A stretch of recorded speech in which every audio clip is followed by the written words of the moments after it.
But I just noticed in the video, Baba, I mean, did y'all peep it out? Let me scroll it back. I said, look at Baba in the video getting it in. You know, Baba's a hip hop head too. Hold on, I'm trying to get to some scenes where you see Baba I mean. Shout out to Baba I mean in the Huru Academy. But Baba is right here. Hold on. Think in the beginning. Hold on. Flag fly high, flag fly high, flag fly high. Hold up. Look at him. Look at him, y'all. Court Baba I mean right here on stage. Court Baba I mean right here on stage getting it in with the RBG brothers. You know, and shout out to the RBG brothers and the RBG movement. But we see Baba I mean. Look at Baba I mean. I didn't froze it when he making his face. Look at him. Look at him. Look at him. Look at him. Look at him, y'all. Look at him. Look at him. Look at him. Look at him. Your flag fly high. And you actually see him throughout the video. Come on. A flag fly high. A flag fly high. A flag fly high. RBG's on the rise. All eyes will recognize. A flag fly high. Hold it high. Let it fly. Look at him. Look at him. Look at him. Look at him. Hold on. Let me start. I wish I had my little drawer, like my little marker, and just circle his head. Baba getting it in. Hold on. Reckless colors forever, Garvey will never die. On my 90, the throne ready, let's take a ride. Cats won't fix, men don't choose a side. This is the path for the warriors. Seldom travel yet and still vainglorious. Black power represents us. Baba right there. You either rolling with Africa or against us. Hold on. A flag fly high, a flag fly high, a flag fly high. Look at it, look at it, look at it, look at it. So I know my Baba when I see him. So Baba is in there. He's in the building. He's in the building, man. I saw he was all throughout the video. So shout out to Baba I mean in the Huru Academy. Family, make sure, family, that you get your children out of the public food system and get them into the #1 African-centered online institution, which is the Uhuru Academy. You can go to uhuruacademy.com. Go to uhuruacademy.com. Make an appointment, Baba I mean, and tell them Dr. Ma'at sent you. Let me put up the website. Hold on, uhuruacademy.com. Uhuru, that means freedom. All right, that's freedom. uhuruacademy.com, family. So make sure you go to the uhuruacademy.com. Get your child out of the public food system, okay, and into an African-centered institution. Let me tell you something, family. Do you know that if your child is on grade level, in this public food system, your child is behind. I'm gonna say this again. If your child, you know how we come home and, oh, my child got an A, your child should be getting skipped, okay? Because this educational system that they have here in the U.S., and I'm talking about the K through 12 system, it's graduating people who, 1, can't think, 2, can't read, 3, can't write, 4, and can't even perform arithmetic. That's what's going on, family. They're graduating illiterate people. And so the school system is terrible. And then it's not even a curriculum. The curriculum that's being taught to our children is not centered in our history and our culture, and it's not meant for our advancement. It's not designed for our advancement. Ashe? So get your children out of the public food system. And a matter of fact, I had just came across a news article that talked about a governor. I want to say it's the governor of Virginia. I may have it wrong. You have to let me know in the chat. But the governor in Virginia, it has eliminated Dr. Martin Luther King out of the curriculum. And I believe it also said that he eliminated Dr. King, and they're not teaching about slavery. They're not even going to mention it in the curriculum. But guess what? Instead of complaining about it, my whole thing is, it's their system. They can do what they want to do. But some people may argue, and I understand this side. You may say, well, I'm still paying taxes, right? I'm still paying taxes to support this system. So, you daggone right, I'm gonna go ahead and make noise, about this situation. But for me, my whole thing is their system, and they're gonna inevitably do what they want to do anyway, right? So instead of complaining about it and going up there, my child deserves to learn about Dr. King. My child, get them in an African institution, an African-centered institution, where they will learn about our historical figures, our heroes and our sheroes, and our history. Ashe? Okay, in addition to much more, because I don't want you to think that African-centered institution, African-centered education is solely about, learning about our history and our culture, which is a huge part of it. but we also are introducing and exposing children to STEM and and language arts and all of that stuff. So make sure you get your children in, like I said, the number one online black independent institution, the Hoover Academy. All right, family. So you see the name of the title for tonight's discussion, and I'm going to drop the link in the chat so you can hop on in here and share your opinions with me. But I like to speak for about 15, 20 minutes before I do drop the link in the chat. But you see the title, right? Did Wakanda forever leave out black men? Did Wakanda forever leave out, I'm sorry, black men? And shout out to brother Jabari Nator in Reality Speaks. He has Baba Anthony T. Browder coming down here. Let me pull up the flyer for you right now, family, so you can see it with your own eyes. Here it is. Matter of fact, I'll drag it on over here. Baba Anthony T. Browder will be coming to Baltimore. It says December, where is the time? Where is it? Where is it? Friday, December the 9th. Friday, December the 9th. Okay. He's going to be breaking down, it says, an African-centered analysis of the Woman King and the Black Panther Wakanda Forever. You can call 410-303-4120 to get more information and to get your tickets. And let's send healing energy to Baba Anthony T. Browder. I reached out to him just a couple of days ago, and he texted me back that he just came out of the hospital. He had surgery, and he was just released a couple of days ago. So sending healing energy to our Baba, our teacher, our scholar, Anthony T. Browder. So again, he will be in Baltimore this Friday, December the 9th.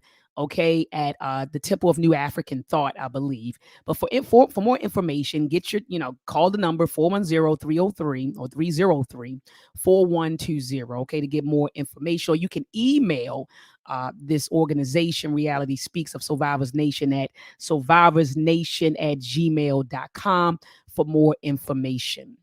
All right, for more information. All right, so make sure you're in the building. But tonight, I'm going to give my analysis of the movie. And like I said, I'm gonna drop the link in the chat. Family, make sure that you share this discussion. Let's get the views up. Let's get the views up. Make sure you hit on over to Twitter, tweet out the link to this discussion, or if you're on Facebook, tweet out the link to this discussion. Let's get the views up, family, and let's have a dialogue. Okay, on did Wakanda forever leave black men out? Because, and let me tell you, let me give you the motivation behind this discussion. So I have a lot of male friends that I'm connected with, that I vibe with, and have a lot of thought provoking conversations with, and a lot of them, an overwhelming majority of them, felt slighted by the movie Wakanda Forever. They said they feel like it was a very sort of like female empowerment movie. They said they feel like it was very female centered. They felt like it added to the narrative that black women can do without black men. I'm just telling you all what I'm just telling you all what their thoughts, the thoughts that these brothers have shared with me. Shout out to brother Baba. I mean, Baba. I mean, I was talking about you at the beginning of the broadcast. I played the video. Uh, my flag flies high. Flag Fly High by Tahir RBG. And I showed all the different scenes, Baba, where I caught you. I said, all these years I've been watching this video, and I saw everywhere you were when I looked at the video a couple of days ago. And I said, when I play this on live, I'm gonna point it out. I said, Baba was in there getting it in. So shout out to the Uhuru Academy. And I also, Baba, talked to them about the importance of them getting their children enrolled in the Ahuvu Academy. So anyway, family, Baba, let me know if you want to hop on and give your thoughts. I'm gonna drop the link in the chat.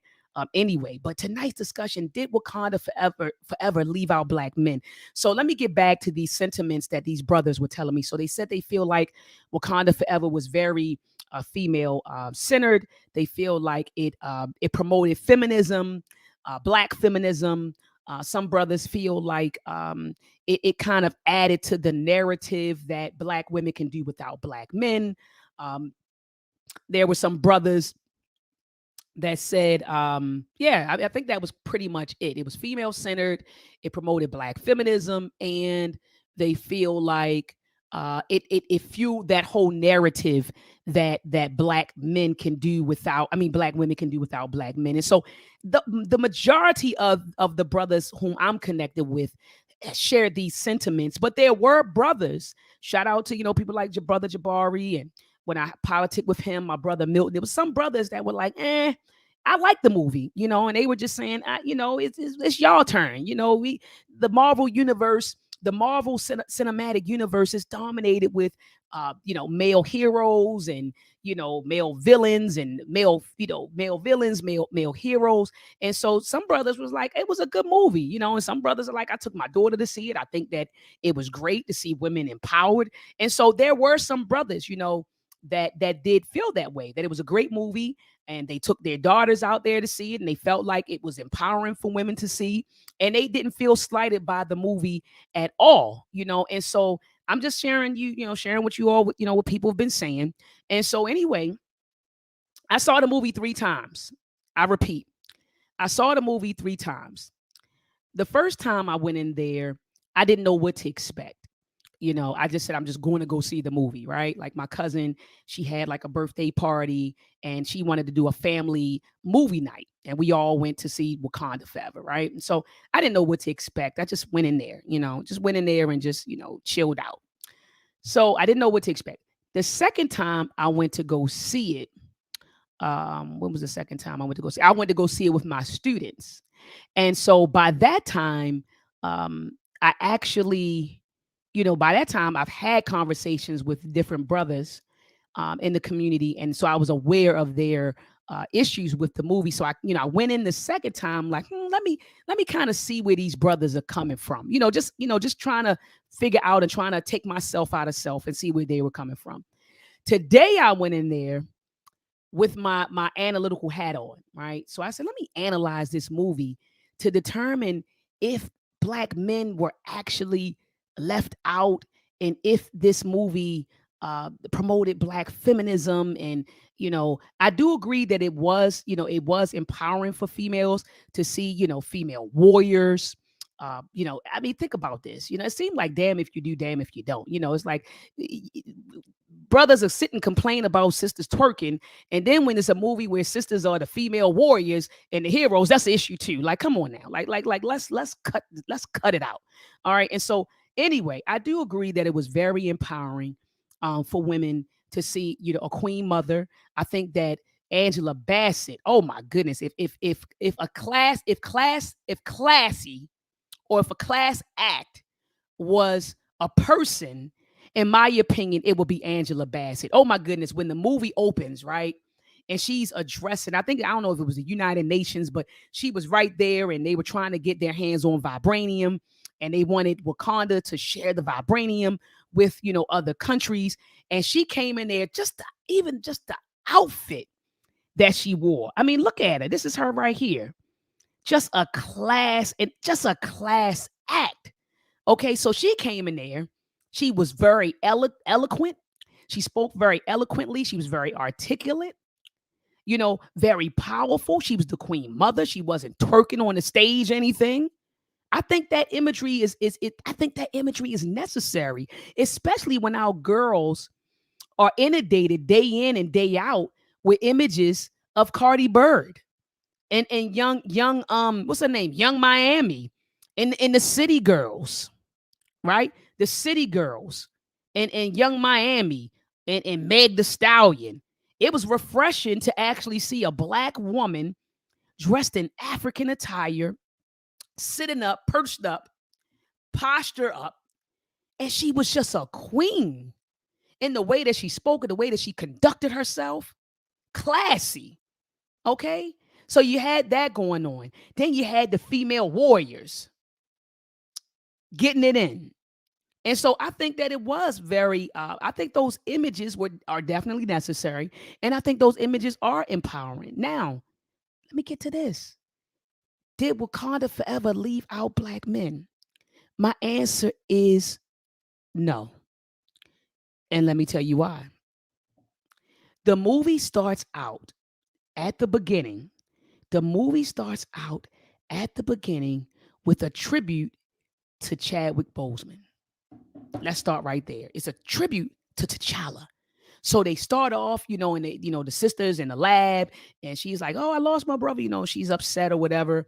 And then, right before they show the funeral, you see the movie come on, and it's sunlight. Everyone's dressed in all white, and so you see on like a billboard his picture. So the movie begins with a tribute, a tribute to a brother, to a man. Okay, and that is the late great Chadwick. I believe it's Boseman is his last name. I might be butchering it, but it starts out with a tribute to him. Okay, it starts out with a tribute to him, and then if you notice, they get into the funeral rites. Everybody's dressed in white, and so this is at his funeral. Now, first of all, there were men who were present at his funeral, and then you had Umbanku. Remember, he walked up to Zori and he was like, "Look, your brother told me to promise him that I'm gonna look after you." So this is him letting this sister know you're covered. I got you. You just lost your brother, or your brother's now in the ancestral realm. But when I talked to him, he made me promise him that I got you if something happens to him. So Umbaku, he approaches Zori, "I got you," at the funeral. I mean, I'm saying since people are arguing that that Wakanda forever just it left black men out. So the movie begins with a tribute to T'Challa, Chadwick Boseman. You see all in the during the funeral, the brothers outside, they're dancing, they're wearing white. So the brothers and the sisters are celebrating his life together. Then it shows the burial site where right before his coffin was, remember it was lifted up into the air and all of that. But for that, no, after that, I'm sorry, M'Baku approaches Zori and says, "Look, I got you. Your brother, T'Challa, asked me to look after you in the event that something happened to him, right?" So there's another thing. So now he's letting this sister know you're covered. Your brother, I made this promise to your brother. Let me fast forward. So then, do you remember that when the adversary or the enemy at this time, Namor, remember it was that Mesoamerican group, Namor. Remember when he came? So you got Angela Bassett and her daughter Zori. Zori's mourning the death of her brother, and she did it throughout the film. She mourning the death of her brother, a man mourning the death of her brother. Okay, and so the mom, the queen, says, "Come on, it's been a year." She wanted to go out there. They have a ritual where they burn the funeral clothes, right? So they go out there, and Namor, while they're out there, the guy Namor comes out of the water, and what happens? He approaches the queen mother. He approaches Zori, right?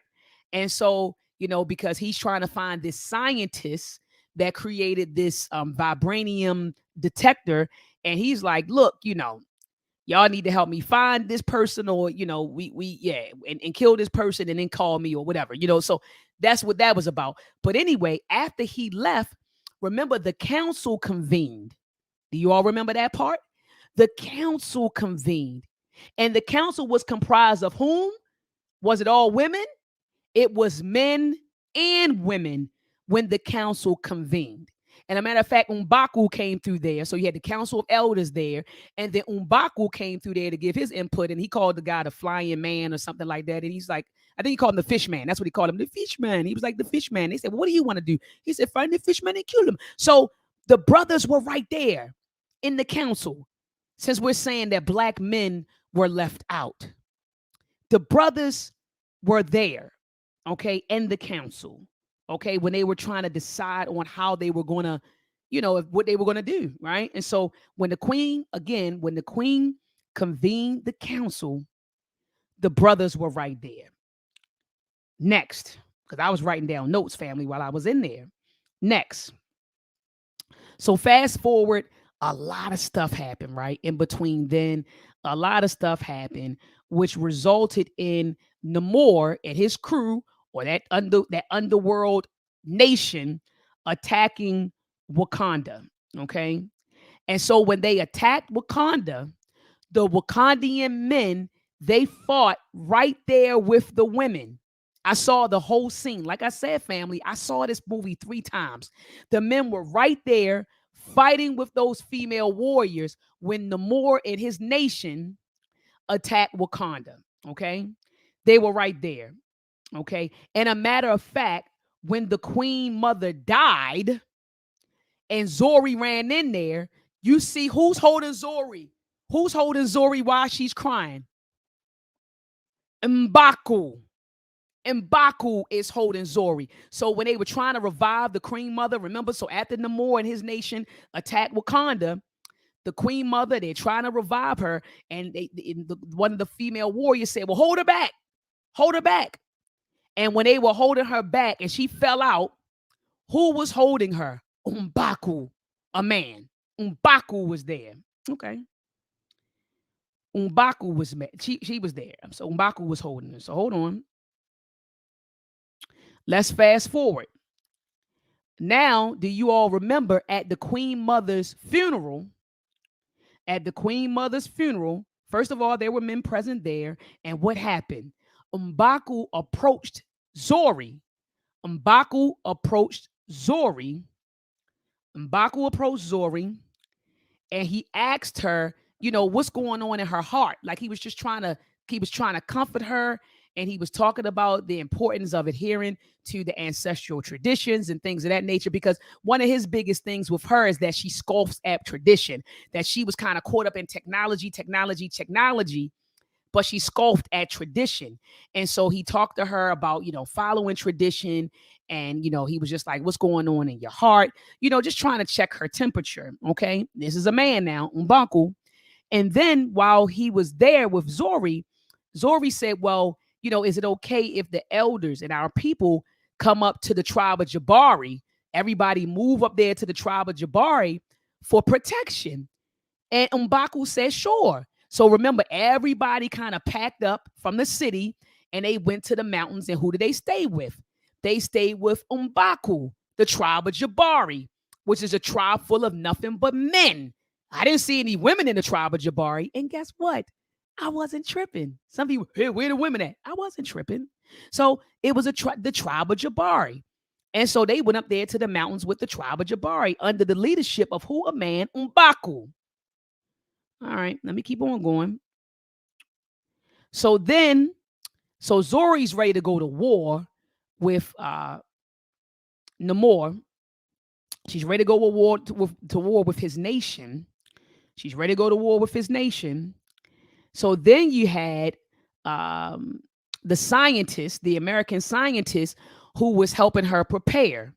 Now, while they were preparing for the war, the American scientist, which was a black chick who went to MIT, she and Zori were conversing, and both of them, she said, well, where did you learn your information from? And what did Zori say?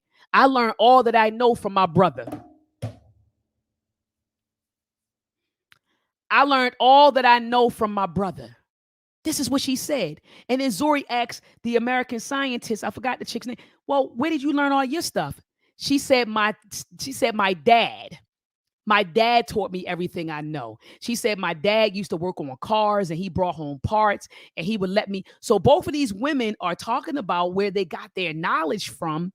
And both of them said, exactly, Hill Power TV. He said Zori scoffed at tradition hard until she went into the spirit world. Facts. And so both of these women are conversing. About where they got their knowledge from. And one said, my brother, honoring her brother, a man. The other one said, my father. And you all are telling me that you better put on your analytical hat. So then they prepare to go to war with Namor and his nation, Kukulkan. They prepare to go to war with that, with the nation. So they're having these conversations. So then they go into the ocean, and it's a big battle ensues, right? between the Wakandans and Tolokan. Tolokan. I think it's Tolokan. I think that's the name of the nation, Tolokan. And so they go to battle. So you got Wakanda versus Tolokan. And what do you see when they're in the middle of the Atlantic Ocean? You see the men, the tribe of Jabari, all of them are out there right along. And the tribe of Jabari, those warriors are all men. Is no females in that those warriors. All men. You didn't see one woman. So you had those warriors fought alongside who? The female warriors. In fact, do you all remember the men were on the ship and the women jumped off the edge of the ship? And who was holding the strings? The brothers were holding the strings. And so the women were down there fighting. And then eventually they pulled them up. And then everybody was on the ship fighting together. Right? Everybody was on the ship fighting together. Okay?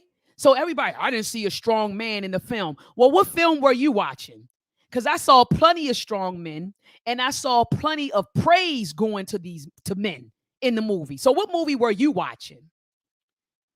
All right, so hold on. I got some more notes. So they fought alongside the ship. So then, do you remember at the end of the movie, remember she went to IAT to go burn her funeral clothes from her mother a year later. And do you remember when they were going to do the ritual combat ceremony and the ship came down and they expected to see the Black Panther? And who came out of the ship?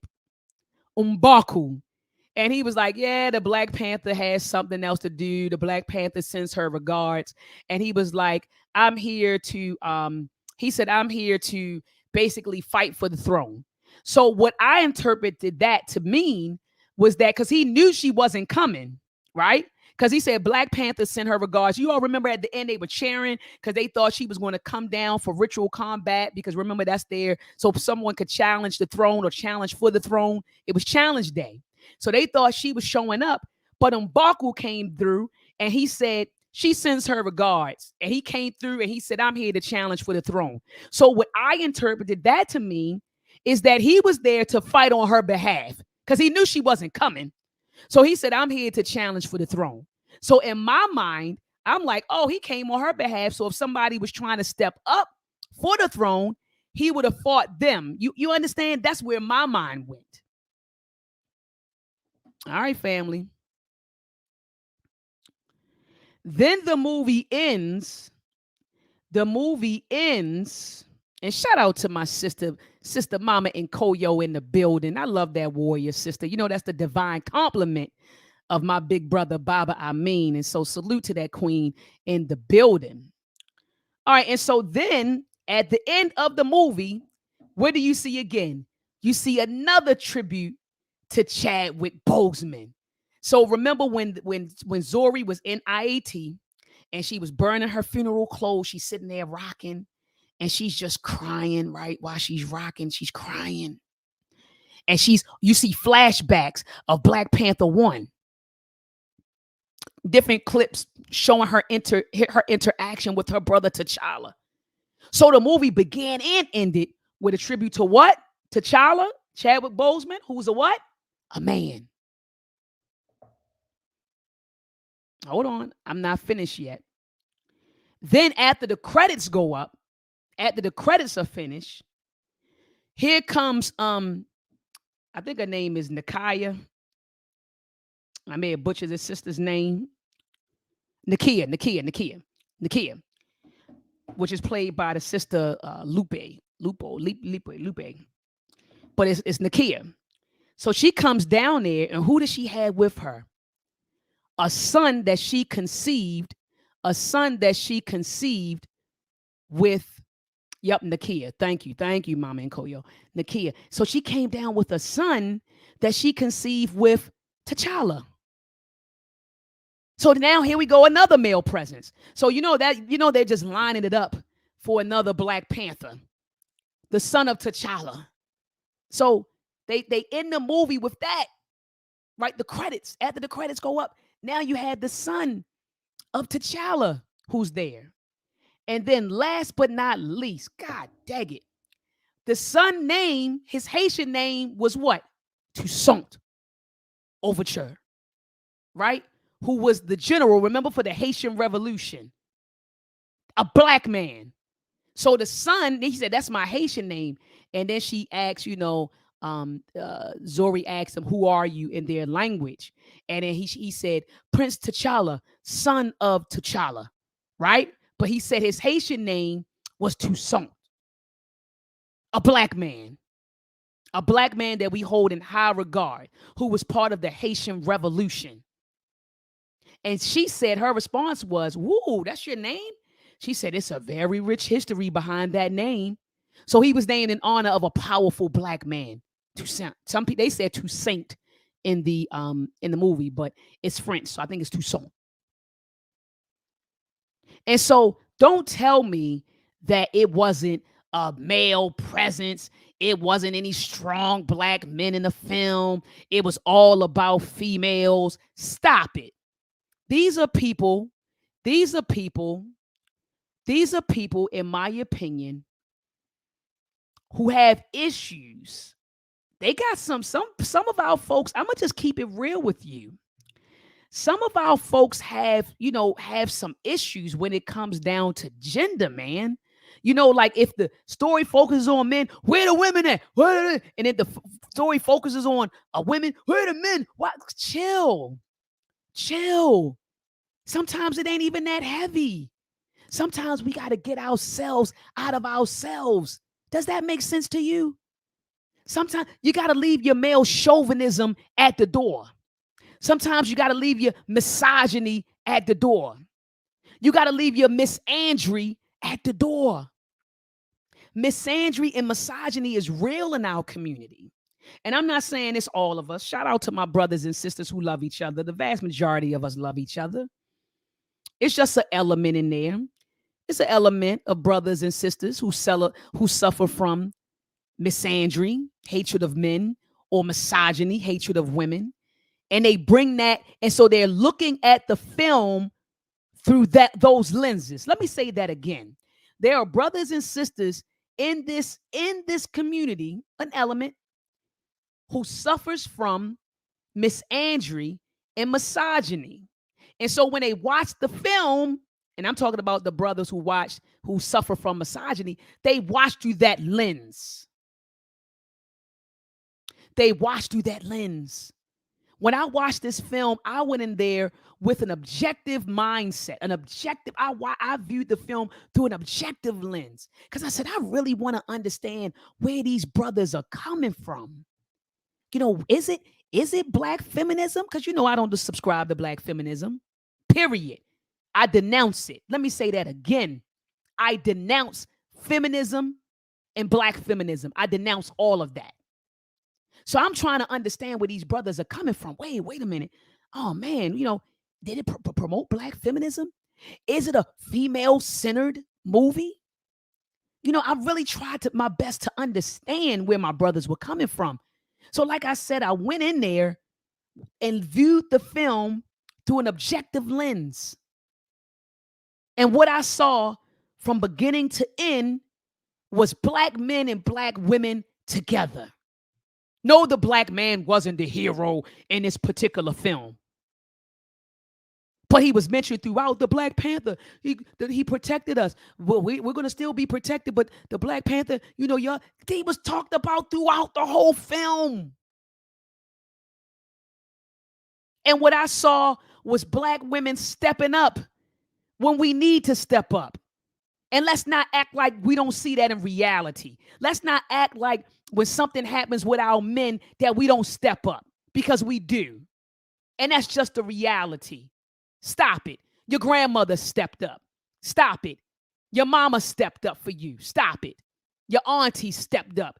Some of y'all, your big sisters stepped up for you. Don't make me call some of my cousins up that had little brothers, and the little brothers be out there getting into stuff, and the big sister coming down the street ready to fight everybody. Cut it out. That's what I saw in this movie. Sisters stepping up when they needed to. Dang, our man got killed. Black Panther got killed. We got to step up, and we got to make sure we keep the nation going. We got to keep the nation going. And that happens a lot in our community. So let's not act like it don't. Let's not act like everybody just covered. Because sometimes the women had to step up when things happened to our brothers. When our men got sent off to wars, World War I, World War II, the Korean War, Vietnam, and our brothers came back to the communities jacked up and couldn't find jobs. Mass incarceration of black men that started in the 80s. Let's not act like black women have not stepped up. And that's what I saw in this film. I saw that in this film. Black women stepping up. Tag on, the king is dead. We got to make sure that the nation keeps thriving. And it did. And it did not keep thriving solely with those women. They had male backing. Come on, family. And so anyway, I'm going to go ahead and drop the link in the chat just in case some people want to hop on. It just seems like I just dropped the link in the chat. Hop on in and give me your opinion. I know I gave you mine for about 30 minutes, but I gave you all facts. I named about 10 or 15 different things I saw, 10 or 15 scenes showing that strong men were in the film. Showing it. I came with the facts. I came with the receipts. Not my feelings, not what I believe. I showed you the facts that men were definitely a part of this film and that black men did not get left out. And I know I may have an unpopular opinion. Like I said, deal with your misogyny. Deal with that. Some of y'all have it. It seems like, and this is another thing I noticed, it seems like whenever there's a movie that depicts strong black women, it gets attacked. The Woman King got attacked. Brothers are walking around, man, it gave me a lesbian vibe. I said, oh my gosh. The brothers called me up. Shout out to my brother Jabari Nator. Jabari Nator called me up. He said, Doc, he said, I'm in the barbershop arguing with these fools. They running around saying that the Woman King gave them a lesbian vibe. I watched that movie twice. I watched it in the movie theater, and I actually recently bought it. I bought it a week ago on Amazon Prime. And I said, let me see what these brothers are talking about. I didn't when I saw it in the film, when I saw it in the movies, and when I watched it for a second time, I didn't feel no lesbian vibe. Y'all crazy. You know what vibe I felt? A strong sisterhood vibe. Women who were ready to die for each other. That's what I saw. That's what I saw in that movie. Strong women who were ready to fight for their king. Hold on. Who were ready to fight for their king, a man, ready to fight for their kingdom, and ready to die for each other and with each other. Ran back and got each other. One of the girls, when she was going through the ritual, right, to become a part of the sister, Mama and Koyo, help me out. What was the name of the crew and the women warriors in the Woman King? Type it for me in the chat. But they were doing the ritual where they were going to become initiated into that warriorhood. And do you all remember one of the sisters got stuck in the sticker bushes? And what did she do? She ran back and got her out of the sticker bushes. And then what else happened? When the girl who was the woman who was training all of those sisters, remember when she and the daughter of the woman who became Woman King, remember they got trapped in the barracoons, which is a Spanish word for barracks, but they got trapped in the barracoons by the shore. You remember when they escaped because they were on an auction block the next day, they ran, tried to escape. The little girl got, I don't want to say little girl, but the young girl got caught. And she could have, the woman that was training, she could have kept going, but she turned back, and that's when she got shot. But again, all I kept seeing in that movie and thinking to myself, am I my sister's keeper? And that's what I saw, a strong sisterhood in that movie. That's what I saw in The Woman King. But it was a lesbian movie. They was all warriors. What? You act like black women ain't warriors. We've been warriors. We are warriors. So what's wrong? What's wrong with that? And when we rest in our femininity, then we rest in our femininity. Shout out to Sister Queen T in the building. I see you. That's a warrior right there in the building. Don't let me call her up and say I got an issue, because that's my sister, and she's going to ride for me.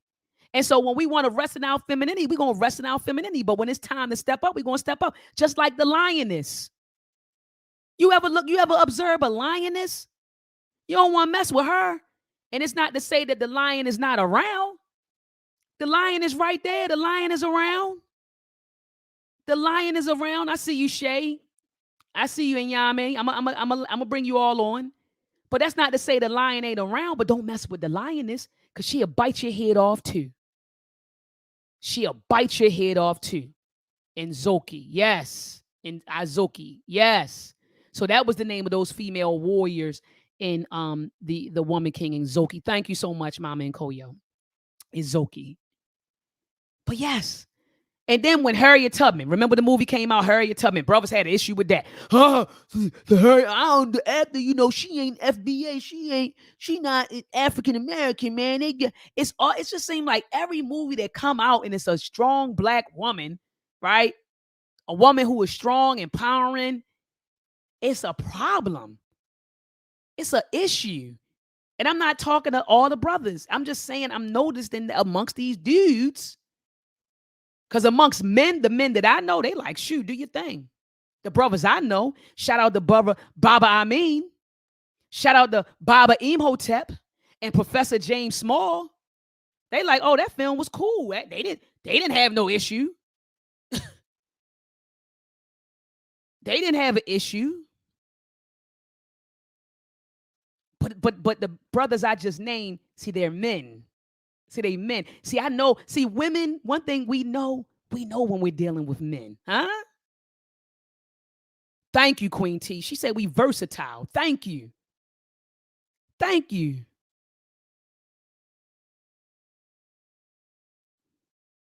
Queen T said she didn't like the storyline of the Harriet Tubman. No, I didn't like it either. I ain't like the storyline either.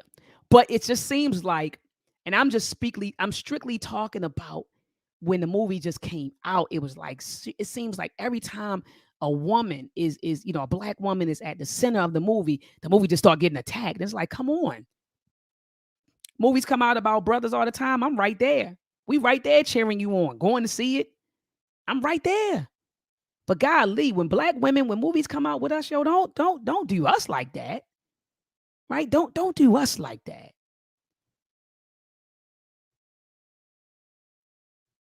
Oh, hold on. What is it? A goji. Okay. I thought it was Izoki. Azoki. It's a goji. Okay. A goji. A goji. All right, there we go. All right, I'm gonna stop rambling. Let me bring some folks on. And Yame, peace and love to you, Yame. How are you? Peace and love. Got the babies crying in the background. Excuse me. No problem. I know how it is. You on daddy duty. That's all. Oh yeah. No problem. But So go ahead, speak your mind. The topic you brought up, I mean, we had the same conversation. I mean, we both loved the movie, and I was like, I laugh when you portray the black man's voice. I was like, yeah, but I want to see more black men take the leading role. As a black man, I do want to see more black men in these African roles, and I did want to see that, but kudos to the Black Panther for being revolutionary in the way they brought that out, where a black woman is the hero, the queen mother, and then you had Lupita's role of going in and rescuing her. I don't think I've ever seen black women take that type of role in a movie. I think this was groundbreaking. So yeah, on this movie, we just need to sit back and enjoy the movie. I said in the chat, I just thought, looking at beautiful black people, it wasn't the greatest story, but just beautiful black people in a great, beautiful movie. I think it was a great movie. We loved it. But as a man, I think that the average black man in America, we don't understand what it means to be a woman. And we're not taught to allow black women to speak their own voice. We taught that we got to speak for y'all. We got to stand up for y'all, as opposed to allowing y'all to tell your own story, to speaking your voice, and we supporting that.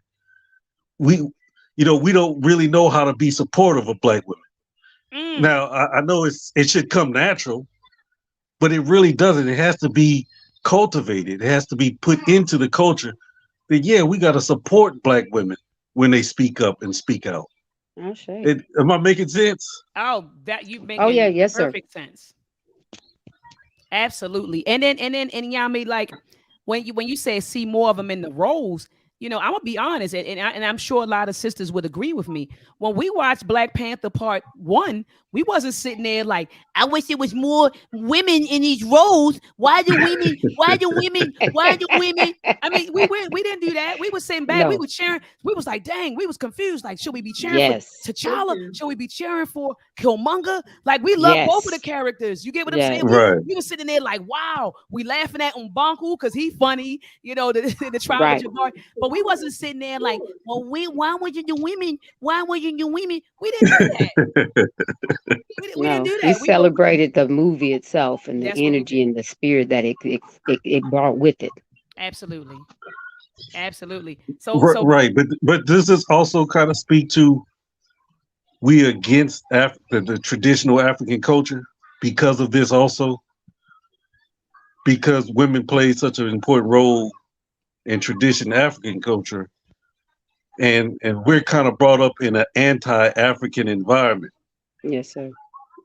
So I'm seeing it that this kind of speaks to this anti-African environment, that when we see that, we immediately reject it. We reject it because of our enculturation into this American idea of what it means to be a man and what it means to be a woman. Okay, that makes sense. I give you that. oh yeah, You absolutely. know, but I really want us to do better, and all what you were saying, brother, was definitely truth as far as not being the men, black men not being used to supporting the black women like we need to be. And like we do, we support you.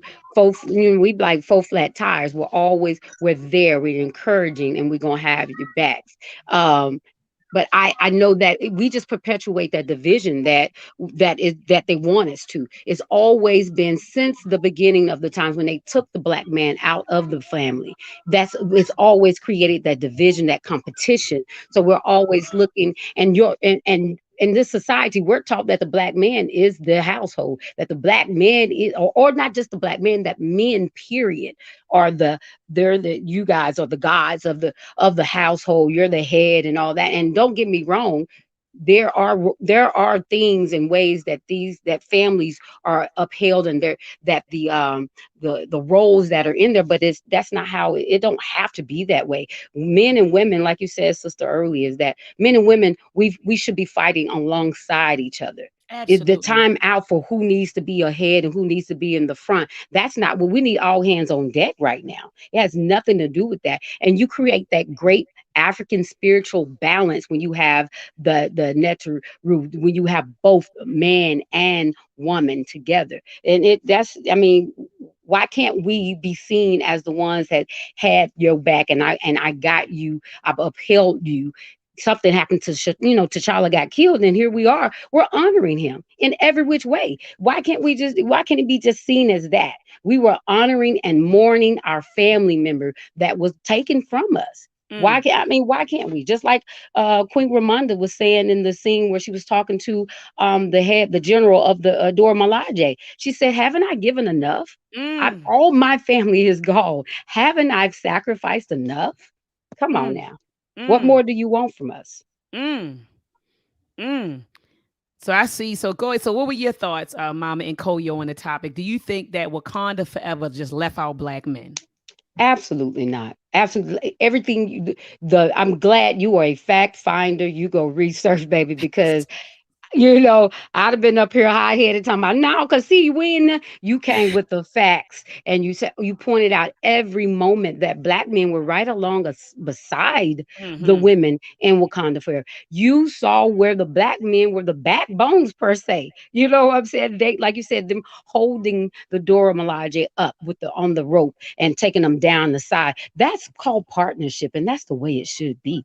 I think that we weren't, the black men weren't left out. Black men were revered in that movie. Black men were honored all throughout there Mm-hmm. by black Mm-hmm. women. Mm-hmm. Mm-hmm. No, I agree 200%. Like, so that whole argument that black men just, they weren't a part of it, and And they weren't a part of it, and it was just the women. It was all about the women. I went and looked, and I was like, yo, hold up, I was like, hold up. Oh, I see you, Coogee Jolly. I got you. I'm gonna unmute you in a sec, King. But Mama and Koyo, I was sitting there. I said, no, let me go with my analytical hat. You get what I'm saying, and Right. just see what these Right. brothers are saying. Right. Because and you know how you and I, we keep it a buck. And so if it was Right. some black feminism stuff, believe me, Mom and Koyo and I would have been like, it was whack. We'd pointed It that was, out. yeah, we Right. would have pointed it out and been like, we ain't with that shit. You know what I mean? You get what I'm saying, Mama? No. You know how we vibe and we start talking. We Right. would have went in on the movie, but Yes. Absolutely. that's just not the vibe. That wasn't it at I all. didn't see that. I didn't see black men being left out. And I love the brothers in the movie. And like I said, M'Baku was hilarious to me. Yes. He called the Yes. girl a bald headed demon at the beginning. You don't Ah, remember? I man. said M'Baku just so simple, just so ignorant. Like he was just hilarious to me. Yes. And so Yes. he's one of the characters that I like, and so again, all throughout the movie, brothers are being paid homage, and you see that Right. male female dynamic. But I do agree with what Baba Amin said earlier, and I flashed his comment across the screen, and he said how we're not used to creating our own stories that Right. are balanced. Right. So then when we go see these movies, we expect to see all of the stuff that we want to see packed into these few black films. And I Right. agree with Baba. And he also said there are definitely agendas afoot. He said, and we should be wary of support. Yes. Say it again, Baba. He said, and we Yeah. should be wary of supporting Disney, period. He said they know we are starved for cultural images and pride, and that we'll spend our dollars to see it. That's a fact. That's Right. a fact. That And he's is. right. They are agendas. Like I saw this Yeah. clip. I saw this clip of this Yorugu who was a part of Disney. And as a matter of fact, I think that Baba Olatunji in his book, an African centered response to the LGBTQIA organizations and their agenda. I think he mentions her in his book, and she talked about how by 2024 or 2025, they wanted to make sure like 20% of the Disney characters were LGBT.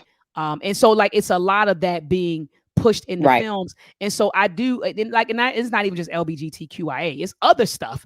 You get what I'm Right. saying? That's pushed Right. in these films. And so I do agree with Baba in that he said there are definitely agendas. Absolutely. Baba Baruti always tells us, Baba Nwalibu Baruti always says that everything we see is political. Everything we see is political. So definitely. So I agree 100%, Baba, that there are definitely agendas, and he said we should be wary of supporting Disney, period. So I do agree with that as well. Brother Coogee Chagali, you got the mic, brother. Go ahead and mute your mic and speak your mind, brother. Peace and love to you. Do I got to unmute him? Brother Coogee Chagali, you there? Yes, ma'am. Good evening, family. Good evening, brother. Peace and love to you. How are you? I'm doing well. I hope everybody else is doing well as well. Excellent, brother. Um, I guess I want to come from a different perspective because I don't really know if it was pro woman or pro men, but I think that like you, I saw the film a few different times. Took my family. We all dressed up like we did for the first one. And I think, excuse me, I think the first thing we gotta consider is this: it's not a black film. It was nothing about it flat, but not about it being black. Yes, it had black characters, it had black actors, it even had a black director, excuse me, and a black writer. But at the end of the day, it was bonded and insured by white folks, and they're not going to let anything leave the page that they don't approve of, like Bob Amin just said. But from the beginning of the film, I think that we missed the point that if the first Black Panther was $1 billion property, and it had such for them, and it had such a profound psychological effect on our children. What is the purpose of killing off this character? They've had several Supermen running in pop culture at the same time. They've had several Batman running at the same time. The actor died. And I don't mean to sound callous or crass, but the actor died, not the character. And you could have recast, and I've been saying it since 2020. They could have recast John David Washington, who is a great physical actor. In fact, his dad discovered Chadwick, and he could have took over the role of Black Panther because the Black Panther has so much story to tell. To kill the Black Panther off it was subtly saying that, hey, black children, you don't need heroes, um, because they're killable. Because in the comics, I'm a comic book head. In the comics, um, any ailment he gets, any wound he receives, the heart shaped herb is supposed to heal. That's one thing. Then you look at one of the main things I took from the film is that it taught that African people are not supposed to collect blood debts. Narmer came into Wakanda, came into the royal palace. Black Boot stomped the door down and killed Ramona in her house. Now, when Thanos killed Loki and Heimdall, Thor went totally crazy. He went to a state of depression and didn't begin to come himself again until he was able to cut off Thanos' head. Um, Tony Stark committed suicide and killed Thanos the second time because Thanos killed Peter Parker. Uh, just a few months back, they did the Doctor Strange film where the Scarlet Witch went crazy over some make believe children. But when it was time for Sherry to take revenge for this mutant killing her mom, she had a moment of brevity where she was going to take the high road and she wouldn't take revenge. I thought that was whack. I thought it was whack that you look at now the part when they went in the mountains, they were running and none of the men didn't want to fight. I thought that was whack. I mean, but I don't think that was whack because men, I'm like, nobody wanted to fight. I'm like, listen, you cannot allow your queen mother, and it was a big conversation I had with my children, but you cannot allow your queen mother to be killed in her house and you not take revenge. I mean, that's something that we've been doing since 1441. People have been able to come into our house, take whatever they wanted to take, rape whoever they wanted to rape, and we're not in mass, collecting that blood debt. I thought it was very slick of them to name the little boy Toussaint. I put in the chat. At the end of the day, if you study the Haitian Revolution, Toussaint was a Francophile. He had a general that was just as strong, who was his nephew, whose name was Hyacinth Moise.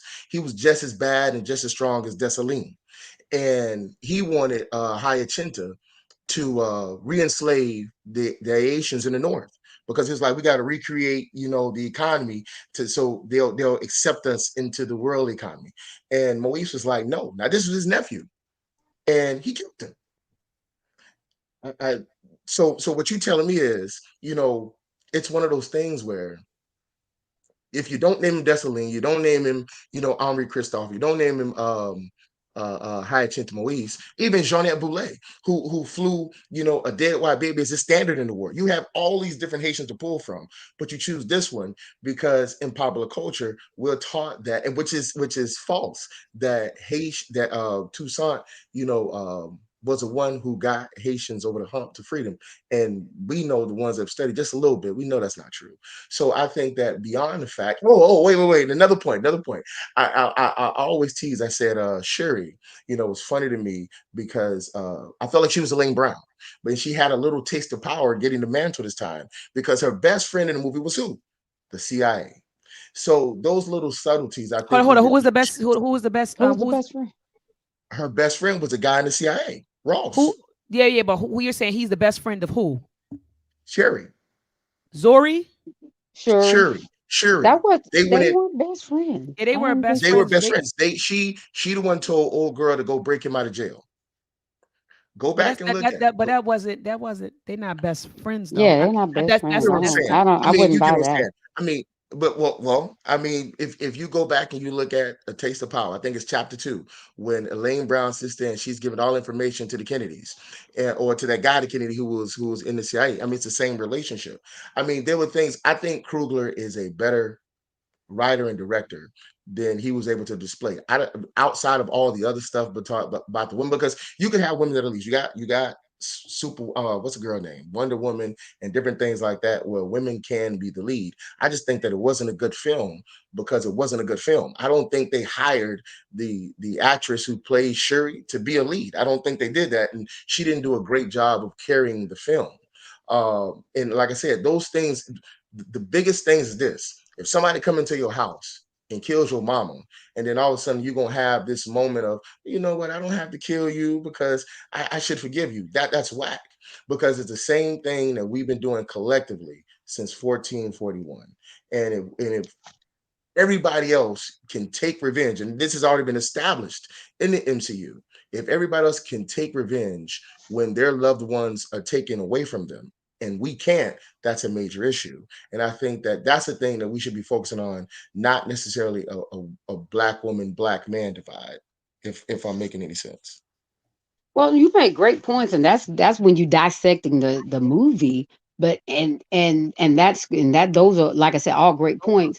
But I'm we wouldn't be having this discussion because we didn't. Again, women don't have a problem, and then there's a few, of the population of men that don't. But we're talking about based on the energy and the word on the street, and everybody's shouting and hollering how it wasn't a good movie because they felt like they put black men down. There were no black men. That's where we are, and a lot of times that's the energy of I guess main society, and that's what we're dealing with, and that's what I think that we have to deal with that part before we can actually dissect it as a moviegoer. And I feel you. I love your you get it. You were talking about the film itself. You're talking about how it was made, and you're Yes. talking about the other symbolisms that were left, that was slid in there. But I think that that's not, before we can get there, we have to deal with what the mainstream energy and the mindset and the arguments are going on, because that's where the great division is.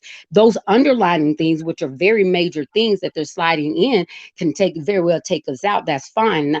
But I think that until we really deal with that great divide, we'll be constantly here, and they'll be constantly able to slide in those other major things, and we'll be fighting over this same basic shit right here. And that's what we got to try to deal with, is this basic shit energy that we're fighting over, talking about who was represented more, male or female, and how men, and that's that patriarchal European shit that they put out there all the time, and we jump on it, we jump right on it, and we follow right behind with that. And that's what I think that that's that main energy that we really want to push. Now, what you're talking about can definitely be discussed in another show where we just really hammer down on all the symbolisms. But I think that basic energy needs to be killed off.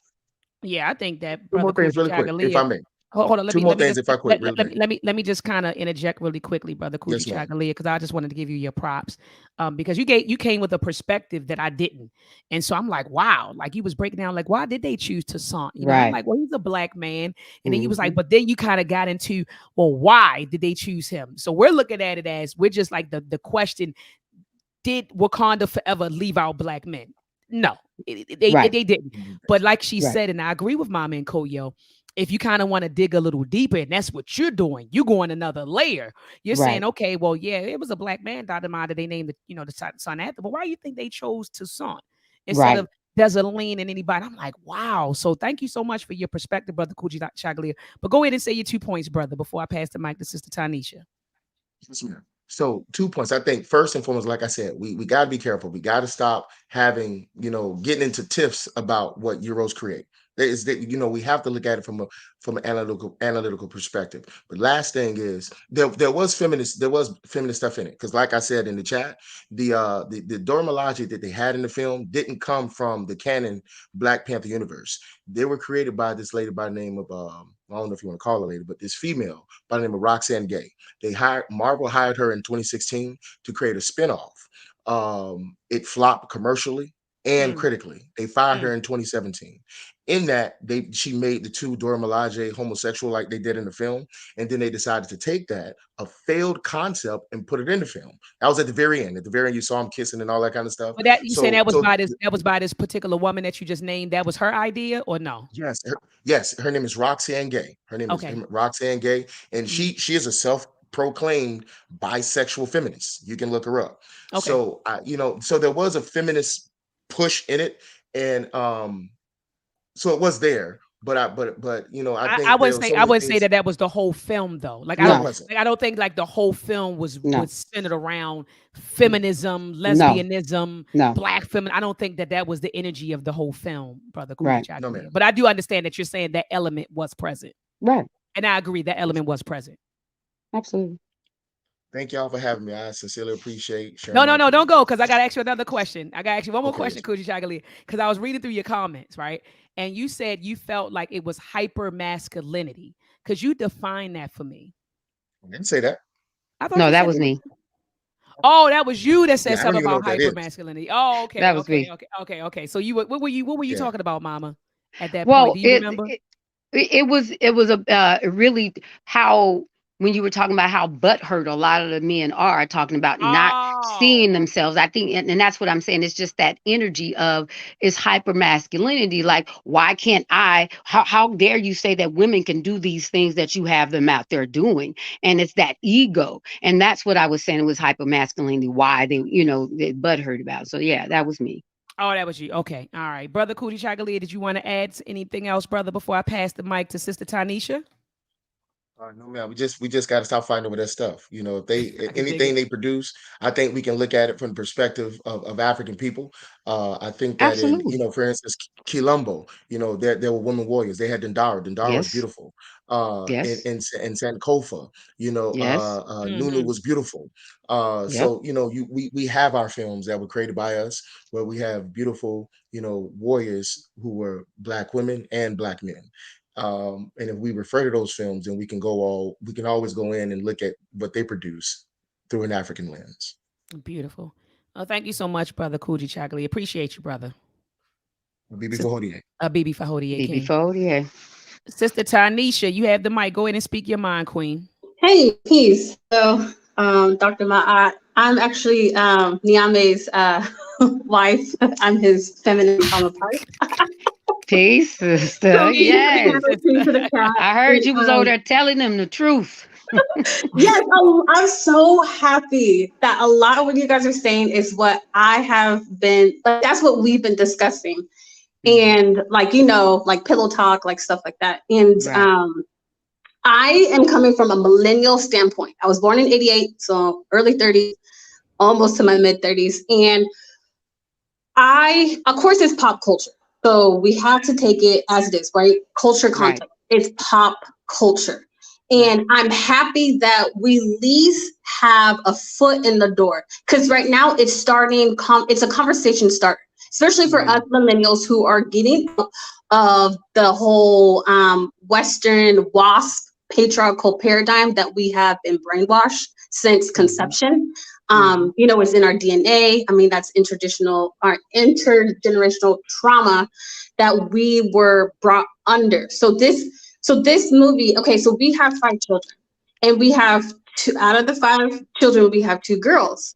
And I'm telling you that watching this type of movie and I come from more of a spiritual standpoint. Like, I've been studying Ifa. I study like other traditional African traditional spiritualities.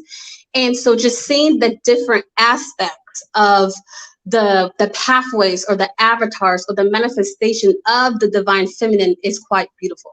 Because That's that, right. and I like how you guys were saying that I like how you point out the misogyny, because like a lot of the men that I hear mostly are older, like the older millennials, kind of like Gen X. And I don't want to make this like a generational war, like I really don't. But It I just plays a part want, though.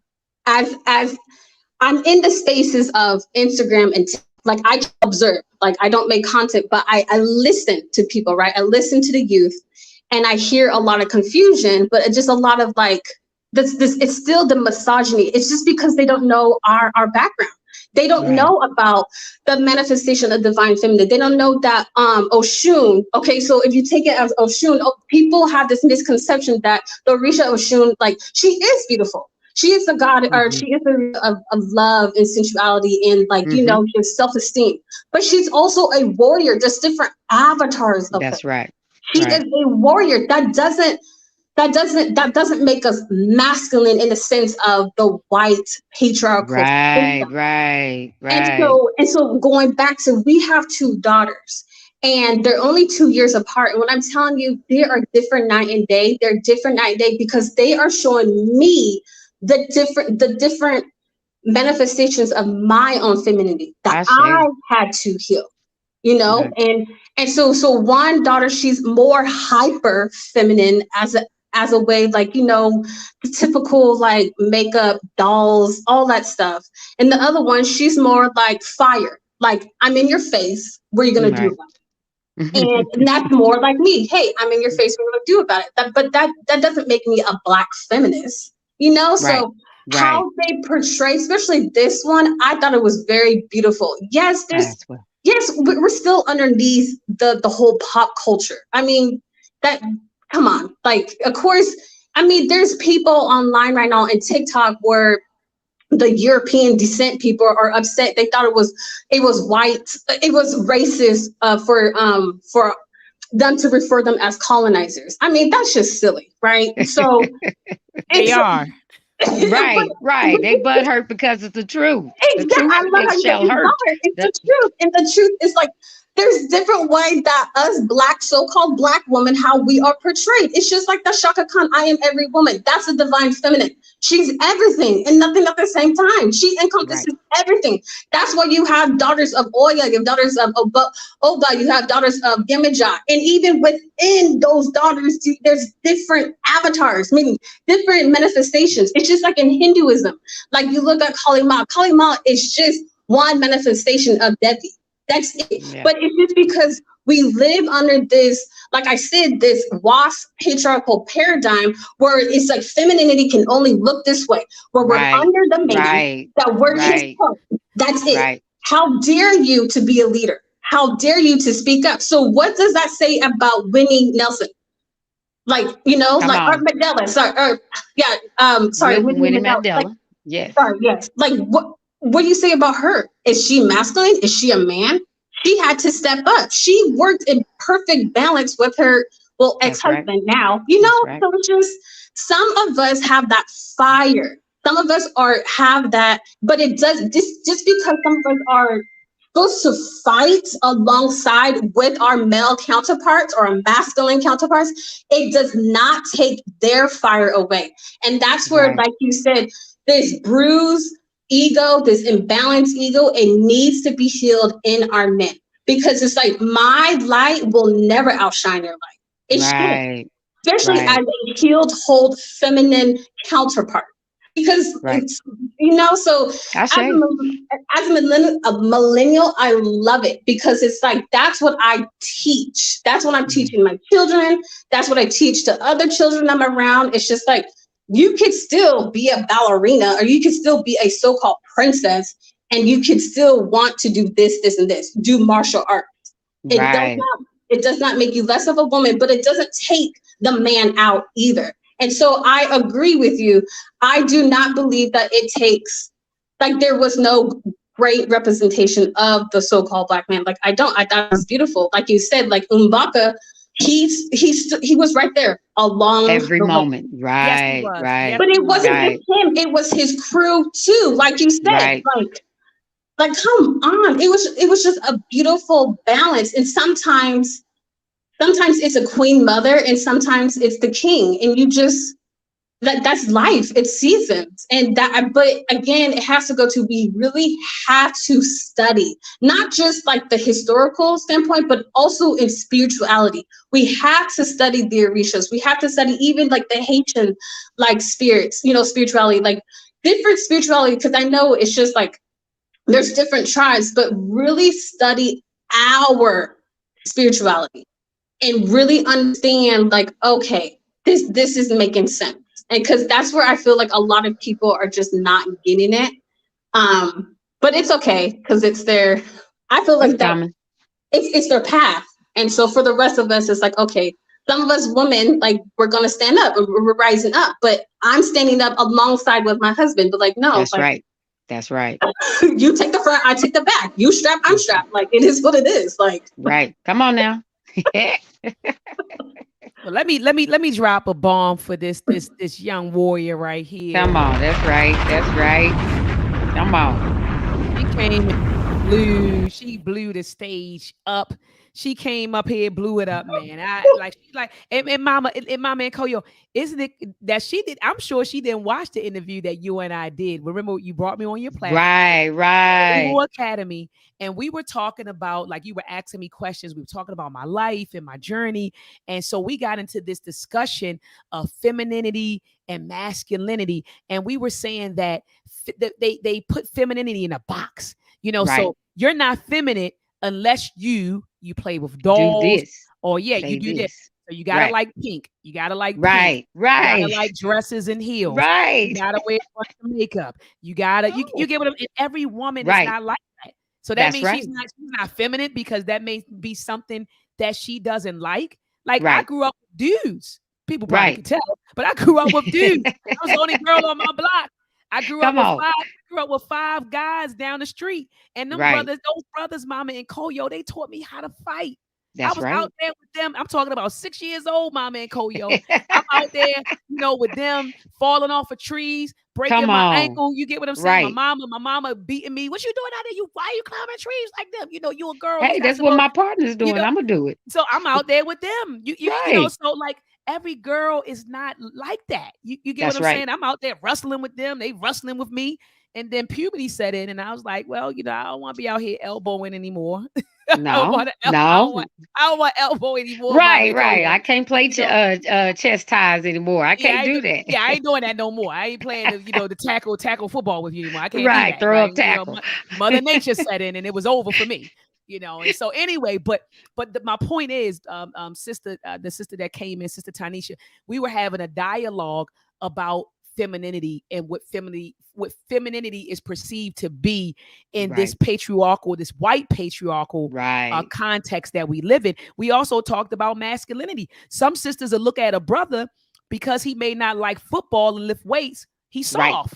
Right. But Right. And that's the farthest from the truth.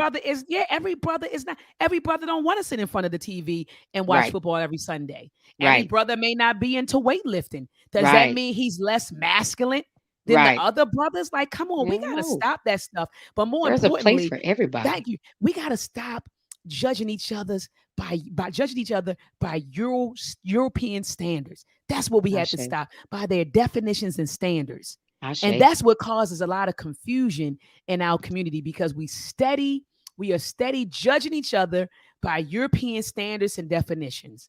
And Right. here comes the chaos. And so thank you Hmm. so much, Sister Tanisha, for chiming in. You got any closing words, Sister Tanisha? Because you came in, you powerful, sister. Yes, you Oh, did. Powerful. well, I just love that part. What you just said, that was perfect. It's like we're basing the this movie what a black man should be. So not every black man is a leader. Like do you like mean it like a chief, right? Like that saying, Right. like chief and like Indians. I hate that, but I feel like that's so like against indigenous people. But I mean, like, not everybody is a doctor. Not everybody is going to be in a royal per se leadership. Right. But so that's the whole point. With that movie, it's just like we're still looking at it through, like you said, a European standard of what a kingdom or queendom should look like, or a family. Like, it's Ma'at. Like, we have to go That's back right. to Ma'at. It's That's not just right. Egyptian or like That's right. spirituality. It's nature. That's It's nature. nature. It's Yes, ma'am. universal. It doesn't matter if you're Indian, Hindu, atheist. It doesn't matter. It's universal. It's a universal law. It needs to be balanced. And so we have to remember, this is universal balance. Like, now it's the sister. Now she is in leadership, because that's balance, And then and then we can look at the other parts. We could depict the other parts. Like, okay, what's that movie? To me, I was looking at the agenda. I wasn't looking at the male representation. I was looking at the agenda. It seemed like they're trying to paint brown versus black. They're trying to what's that called? Deflect the issue on the colonizers and what their ancestors have done. Right. It's like, no, bro, like Namor and people, like, we're on the same team. That's like right. our anger, that's to me, but it's because, like you, I've studied. So it's like, okay, I'm not trying to look at added through that part. So I love this panel. So thank you so much. It was just like, no, we just need to look at more of that and just focus on other stuff. But we just have to heal. That's bottom Right. line. Heal. Right. I Just Right. heal. love it.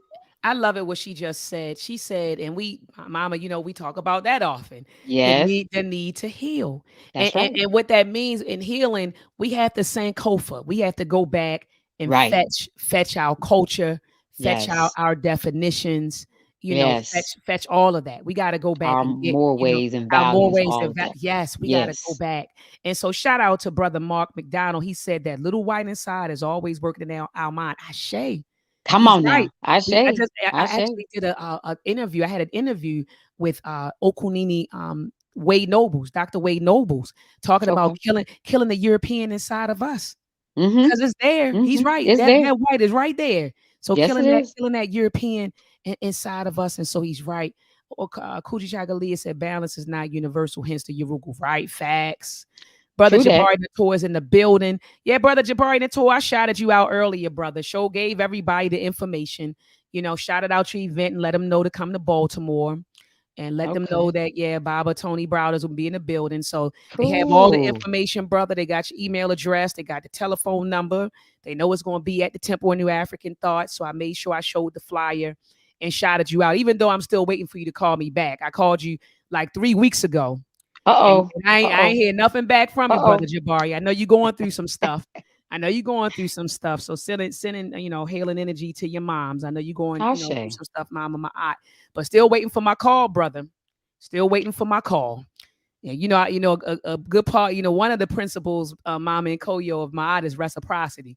And That's right. I be on that. People don't call me back, and Come then on. they start blowing my phone up. They go, I only answer the phone. I be like, nope, I'm not answering the phone. Nope, Nope. nope. Nope. I treat people. I give them the same energy they give me. Nope. That's right. That's Coogee right. Chagalia said, we have no friends.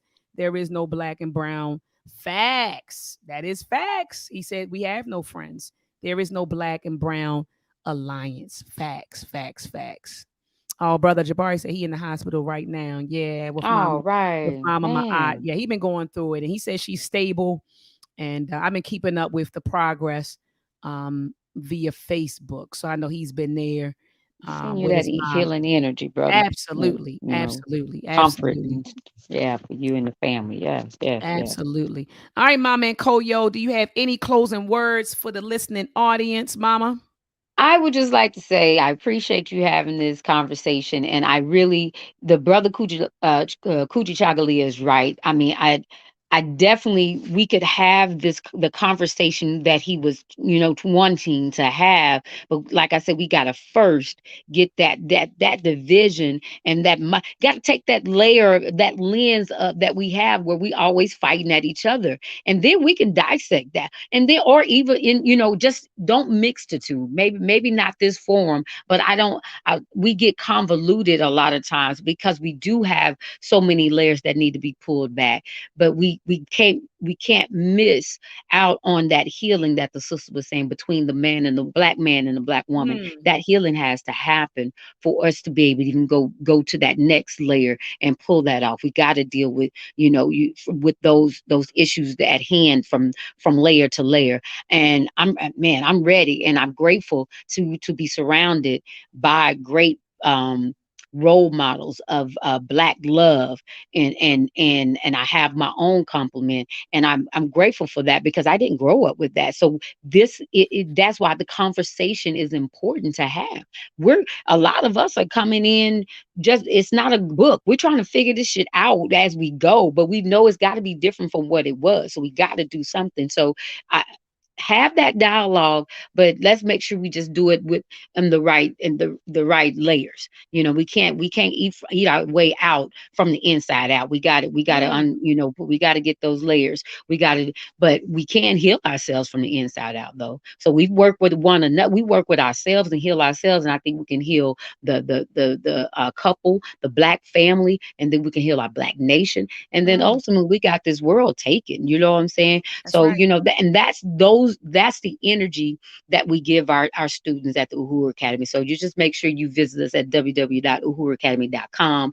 If your babies, you want to pull your babies out the public food system, please pull them out and bring them to us. We're always enrolling because we understand that our revolution need to always have a door to be open for that to happen. We don't have a cutoff time or a cutoff date. Ashe. And I want to put up as soon as you said it, Mama, I said, let me get this ready. I got to show the beautiful website that you and your divine compliment Well, give created. thanks. The Uhuru Academy family, uhuruacademy.com. Make sure you get your children enrolled in the Uhuru Academy. All right, go to Ashe. uhuruacademy.com. I'm going to put the name on the screen, family. And it's no excuse. Mama, back in the day, they was, I don't live near African Centered Institution, so I got to send my child, to the public Right, school right, right, system. right, right. But No. but now African Centered Education is online. The Uhuru Man. Academy is online. Baba, Yes. brother Baba Marcus Klein in Yes. Chicago, Freedom Yes. Home Academy online, Baba Online. Baruti and Mama Ya Baruti Akabin House online, Q Right. Butter, Ziax That's right. Institute, it's Yeah, institute. online. Yes. Online. So Yes, so ma'am. Mama, and then look, Mama, then people say, well, I work, my wife work, or the woman say, well, my husband work, I work. But this is my thing, Mama. During the pandemic, when they shut schools down, you had to figure it out. You had to figure it out. So You had figure to it figure it out. out. So figure it out. That's We're what in I'm. a pandemic, an educational pandemic right now. So let's figure it out. Come on, we got to do a show on that, Mama. That Come got a on. ring. We're in an Come on. educational pandemic right now. Woo! Yes. We Let's had to do have it. a discussion on that, Mama. An I say. educational pandemic. So, family, come Yes. sign your children up at the HuruAcademy.com. All right, come in here. Look at this. You can come in here. Look at it. Got the home page. Come on. So you can have what does that say? Operation Reconnect. Oh, your Operation Reconnect. Now, Mama, isn't that the program for people who may have like dropped out of high school and they're trying to get like your GED or your high school diploma? You can reconnect and get it, right? That's right. So Operation Reconnect is definitely that was where anybody from age 16 on up who has stopped out of high school and they decide they want to step back in and get that piece of paper. We do offer a Hoover Academy diploma. It's a diploma. It's not the GED, it's the actual diploma Oh, okay, that okay, our okay. that's right. Yes. Our diplomas are accepted all over. It's tried and true. We have so many graduates that have taken our diplomas to the military. They've taken them to the higher education. We have graduates on our diploma. So it definitely works. So if you are 16 on up to 96, we gifted an elder, a queen mother. I think she was the age of 90. Her granddaughter wanted her to have a her diploma before she transitioned. She got that diploma. So we get you all the way up to the age 99, buddy. So that's what they do. So that we are education solutions institution. So we provide all kinds, and we're working on having it Uhuru University for you as well. And you can come and record if you're a master at something, you got a subject that you would like to teach on, whether that be drone pilots, whether that be Reiki, whether that be whatever. You got a tech course you want to teach, come on to Uhuru University and you can teach that, and it's just like our own community college online. We I got love that, it. and you get your certifications. I love it. And then look at this. If I click on this tab, I see that you all have your online curriculum there. Yes, It's the student yes, life, yes, the summer school that you have going on, tuition and fees. And then right here, look at this consultation and training. So if you all want to set up an appointment with Mama and Koyo and Baba, I'm about to call him Baba Rudy. Baba, you can click on that yes. link and fill out the form, and you all can sit down and talk about, getting your child enrolled. All That's right, right. family. All right, family. So appreciate you all coming in. I'll be live again tomorrow at 7 p.m.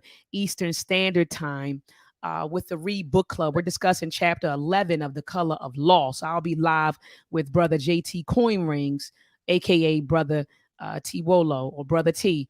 And so we'll Okay. be discussing chapter 11. So family, even if you haven't read the book or haven't read the chapter, whatever, drop in because we're going to be talking about the legacy of government racial policies, right? Mm, The economical legacy of government racial policies, hence the need for reparations. Not saying that yes. we're waiting on it, but we're going to talk about the legacy because I don't think that a lot of people understand how our economic condition in America happened or occurred. Like some people just think, oh, it just happened. No, it was purposely designed. That's right. The economic position that we are in right now, we were put in that position on purpose. And so we walked That's you right. all the way through all of those different governmental policies, okay, that suppressed our incomes, prevented us from buying houses, extracting our labor, so many different things that they passed that put us in the economic condition that we are in today. Hence the racial wealth gap that exists Right. between That's us right. and them. And so Right. tomorrow we go into some of that stuff. So family, make sure tomorrow you That's join what's me. up. You join me back here at 7 p.m. Eastern Standard Time. All right, family. Thank you for coming out.